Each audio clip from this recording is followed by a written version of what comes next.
Tengok ni guys, ini BYD Atto 3 versi Ultra yang baru. Dengan model ni, secara rasminya EV price war dekat Malaysia dah bermula. Versi Ultra ni, walaupun dia ada a few upgrades, dia jauh lagi mampu milik daripada model yang lama. Harga dia sekarang RM123,800.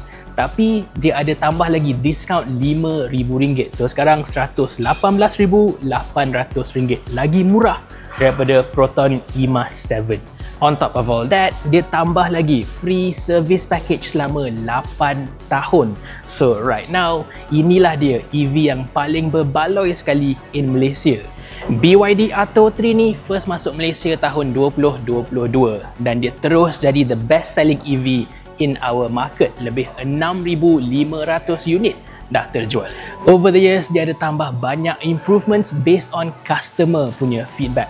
Masa dia baru masuk, dia pakai tayar Atlas Batman. Banyak orang tak suka, so dia tukar jadi Continental Eco Contact 6Q.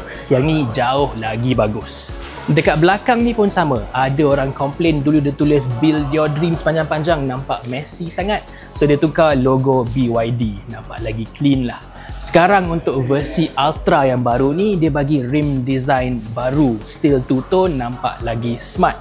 Lampu depan pun sekarang ada trim hitam sikit, lagi sporty lah.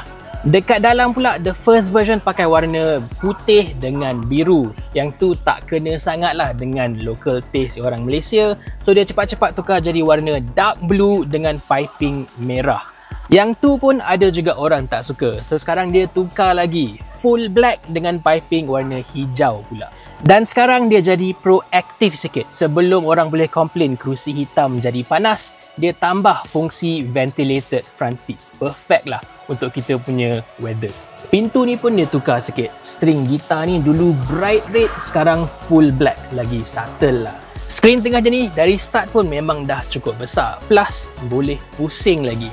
But still, tahun lepas dia upgradekan jadi skrin lagi besar. Sama dengan model Seal. Yang aku tak suka, satu je lah. BYD sekarang pakai matte rubber macam Trepo ni as standard.